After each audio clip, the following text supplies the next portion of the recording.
सलाम गाइस। आज हम फाइलम मोलस्का की सेकंड लार्जेस्ट क्लास बाइवाल्विया पढ़ेंगे, जिसके अंदर 30,000 स्पीशीज होती हैं। मैंने बताया था इन्हें बाइवॉल्व इस वजह से कहते हैं क्योंकि इनकी शेल के 2 हाफ्स होते हैं।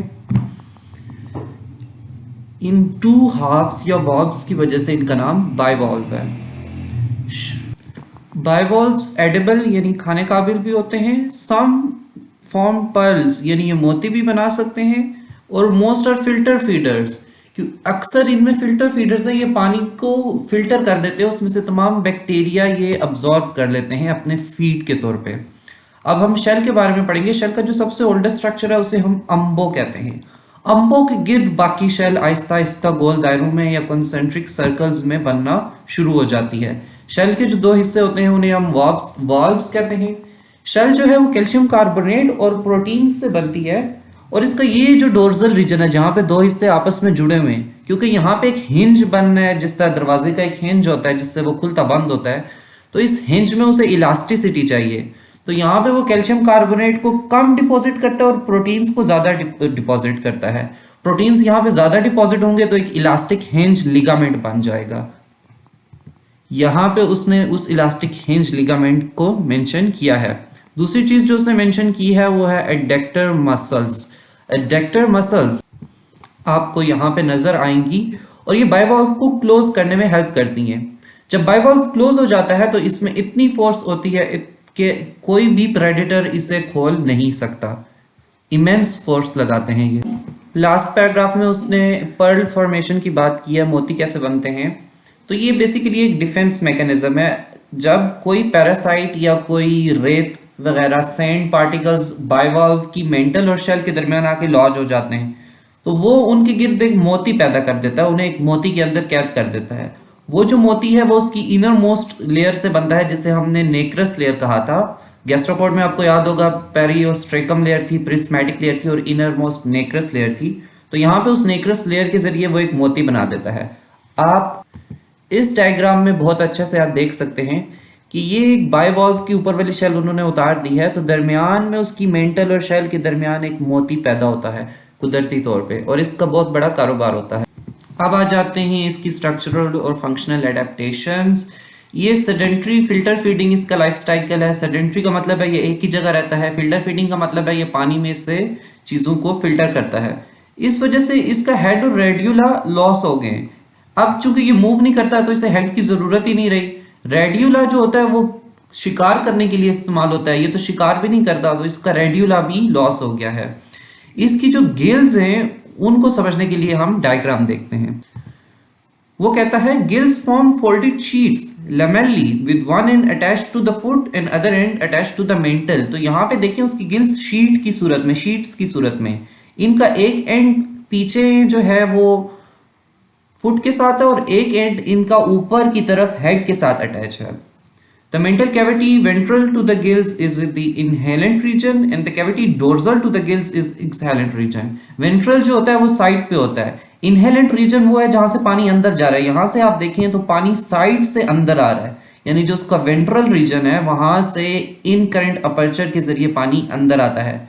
और उसका जो ऊपर वाला रीजन है डोर्सल रीजन जो है वहां से पानी बाहर की तरफ जाता है। Sometimes this opening is at the end of a siphon. कई बार आगे की तरफ एक पाइप लगा होता है। साइफन बुनियादी तौर पे एक पाइप होता है, वहां से पानी अंदर या बाहर आता है। वो आप सेफलोपोड्स में अच्छे से देखेंगे। तो पानी वेंट्रल रीजन से अंदर आया, इन शीट लाइक गिल्स से ऊपर की तरफ गया, वहां से ब्लड वेसल्स नीचे की तरफ आ रही हैं, पानी ऊपर की तरफ जा रहा है। क्रॉस एक्सचेंज में ऑक्सीजन जो है वो ब्लड के अंदर चला जाएगा और पानी फिर डोर्सल रीजन में सुप्रा ब्रांचियल चेम्बर्स, ये आपको जो सुराख नजर आ रहे हैं, ये है, ये है, ये है, ये है, इनसे पानी फिर वापस एक्स करंट अपर्चर के जरिए बाहर चला जाता है। अब फीडिंग मैकेनिज्म में आप देखें तो पानी जब इन करंट साइफन के जरिए अंदर की तरफ आएगा तो वो अपने साथ फूड पार्टिकल्स लाएगा, बैक्टीरिया लाएगा, लार्वी लाएगा और बहुत सारी चीजें होती हैं, प्रोटीन्स ला सकता है। तो जूलॉजिस्ट शुरू में सोचते थे कि शायद सीलिया के जरिए पानी फूड पार्टिकल्स अंदर आते हैं, लेकिन अब पता चल रहा है कि इसके पीछे शायद कोई और वजह होगी, जो अभी रिसर्च जारी है। अलबत्ता फूड जो है वो अंदर आके गिल्स की शीट्स के बाहर फूड ग्रूव्स बनी हुई हैं, उनके ऊपर ट्रैप हो जाता है। जब फूड ट्रैप हो जाता है तो यहाँ पे जो सीलिया हैं वो उन्हें अंदर की तरफ मूव करते हैं।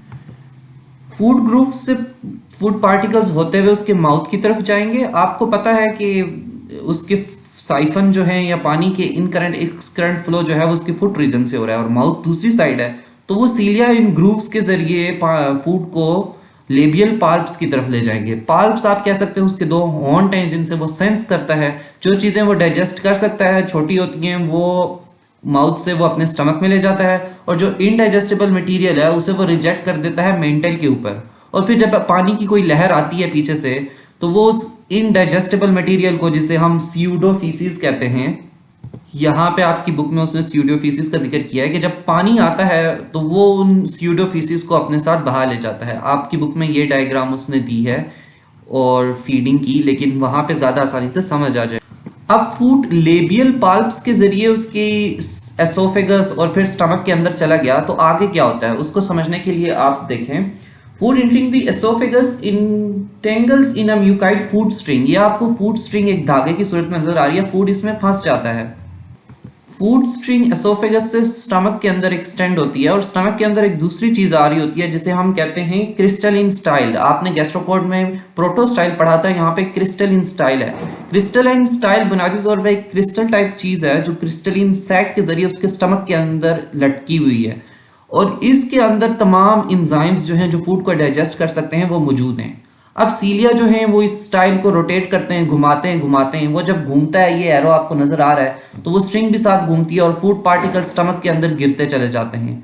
और इसके घूमने की वजह से इसके ऊपर से जो एसिड्स हैं, जो एंजाइम्स हैं, वो स्टमक के अंदर रिलीज हो जाते हैं और ये घूमते घूमते जब ये गैस्ट्रिक शील्ड है इससे रगड़ा खाता है, इसके साथ जब वो घूमते हुए रगड़ने होता है तो एंजाइम्स रिलीज हो जाते हैं। इस सेक्शन की वजह से आप यहाँ पे टेक्स्ट में देखें तो पीएच भी स्टमक की चेंज हो जाती है, तो फूड पार्टिकल्स बिल्कुल स्ट्रिंग से अलग होके तो स्टमक के अंदर चले जाते हैं। इनडाइजेस्टेबल मटेरियल सेपरेट हो जाता है। फूड जो है वो डाइजेस्टिव ग्लैंड में चला जाता है ताकि उसकी मजीद डाइजेशन हो सके, और जो अनडाइजेस्टेड वेस्ट सेपरेट हुआ था वो दोबारा से स्यूडोफीसिस की तरह सेपरेट होके पानी के साथ बाहर चला जाता है। Other maintenance functions. सीलिया में ओपन सर्कुलेटरी सिस्टम है, उसको आप यहाँ पे इनका जो ब्लड है वो हार्ट से पंप करता है उसे और वो जाता है डायरेक्ट साइनसेस में। इन वेसल्स के जरिए वो साइनसेस में जाता है और यहाँ पे वो साइनस के अंदर रिलीज हो जाता है। क्लोज सर्कुलेटरी सिस्टम होता तो वो कभी रिलीज ना होता, वो हमेशा कैपिलरीज के अंदर रहता है, लेकिन यहाँ पे वो साइनस के अंदर चल जाता है। एक इसका फुट साइनस है, एक इसका यहाँ पे आपको साइनस नजर आ रहा है। उसके अलावा वो जाता है नेफ्रीडिया में साइनसेस के जरिए, जो उसकी किडनीज का काम देते हैं, वहां पे वो फिल्टर हो जाता है। उसके अलावा वो गिल्स में जाता है जहाँ पे उसकी जो शीट लाइक गिल्स थी, जहाँ पे इनकरेंट और एक्सकरेंट पानी आ रहा था, जहाँ पे वो ऑक्सीजनेटेड हो जाएगा और वहां से वो दोबारा होके तो हार्ट में चला जाता है। उसकी जो मेंटल है वो एक एडिशनल साइट है, वहां पे भी ऑक्सीजनेशन हो सकती है। इसके अंदर दो नेफ्रीडिया हैं क्योंकि इसकी शेल जो है वो ऑर्गन्स को सप्रेस नहीं करती, तो उनका डक्ट एक तरफ से सिलोम में खुलता है जहाँ पे वो ब्लड को फिल्टर करती हैं, दूसरी तरफ से वो नेफ्रीडियोपोर्स में खुलती हैं। नेफ्रीडियोपोर्स जो हैं वो सुप्रा ब्रांचियल चैम्बर के पास होते हैं, यानी कि यहाँ पे इस तरफ जब पानी वापस बाहर की तरफ जा रहा होगा तो ये जो एरोज आ रहे हैं पानी लेके, तो यहाँ पे ही वेस्ट मटेरियल और पानी तो रिलीज हो रहा है, साथ जो फिल्टर हुआ है और वेस्ट मटेरियल है यूरिन की सूरत में वो भी रिलीज हो जाएगा नेफ्रीडियोपोर के जरिए।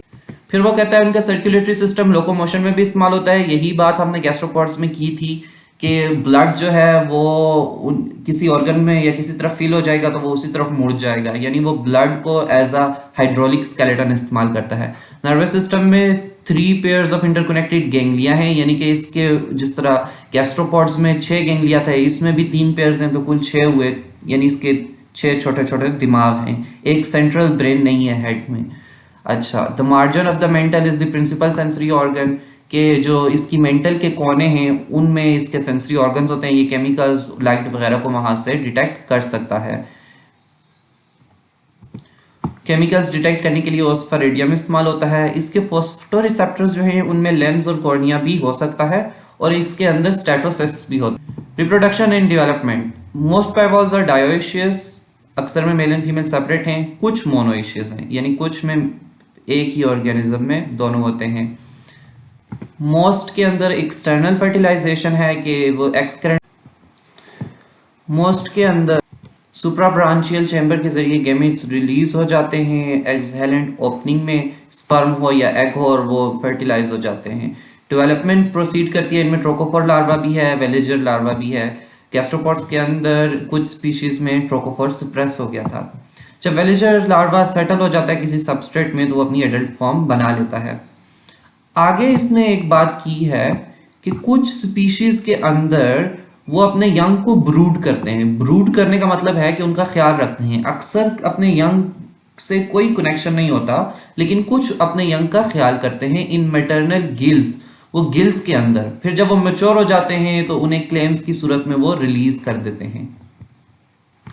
लास्ट में उसने ग्लोकाइडियम लार्वा की बात की है कि ये बाइवॉल्व्स हैं फ्रेश वाटर, उनकी एक फैमिली है यूनियोनिडी। इस फैमिली के अंदर के जो लार्वा हैं वो वेलिजर लार्वा, वो मॉडिफाई हो जाते हैं ग्लोकाइडियम लार्वा में, जो आपको यहाँ पे नजर आ रहे हैं। ये लार्वा पैरासिटिक हैं। जब ये रिलीज होते हैं तो ये किसी फिश के साथ जाके अटैच हो जाते हैं। इनके ये आपको दो हुक्स यहाँ पे नजर आएंगे। इन हुक्स के जरिए वो फिश के साथ अटैच हो जाते हैं और पैरासाइट के तौर पे ये फिश को हार्म तो नहीं करते, लेकिन ग्रो होते रहते हैं। जब ये एडल्ट स्टेज में पहुंच जाते हैं तो फिश से रिलीज होकर दोबारा फिल्टर फीडिंग लाइफस्टाइल शुरू कर देते हैं। बायोवॉल्व डाइवर्सिटी में उसने एक बात ये की है कि अक्सर कुछ स्पीशीज जो होती हैं वो अपने मेंटल मार्जिन्स को फ्यूज कर लेती हैं कि उनके अंदर एक ही बड़ा सा पाइप बन जाए बहुत सारे बायोवॉल्व्स का, जहां से पानी अंदर या बाहर आए। फिर एक और बात जो उसने की है कि जो बायोवॉल्व्स पानी से बाहर रहते हैं या बीचेस साहिल पे रहते हैं पानी के करीब, उनमें दो तरीके हैं अटैच होने के। एक तो बिसल थ्रेड्स हैं। बिसल थ्रेड्स क्या होते हैं? ये प्रोटीनेशियस स्ट्रैंड्स होते हैं, यानी प्रोटीन से बने हुए धागे होते हैं जिनके जरिए ये किसी पत्थर के साथ या किसी दीवार के साथ चिपक जाते हैं। या फिर सीमेंटेशन, कि वो कैल्शियम कार्बोनेट या इस तरह की कोई चीज रिलीज करें जिनसे वो सीमेंट हो जाए उस जगह पे। तो ये दो मैकेनिज्म है जिनसे बायोवॉल्व्स अपने सबस्ट्रेट के साथ अटैच होते हैं और ये चीज आपको याद रखनी है। तो हमने बायोवॉल्व्स का पढ़ा जो कि सेकंड लार्जेस्ट क्लास थी। ये फिल्टर फीडर्स होते हैं, इनमें से अक्सर डायोइशियस होते हैं, कुछ मोनोइशियस होते हैं। इनमें जो वेलिजर लार्वा है वो मॉडिफाई होकर तो ग्लोकाइडियम लार्वे में कन्वर्ट हो जाता है। उम्मीद है कि आपको समझ आई होगी।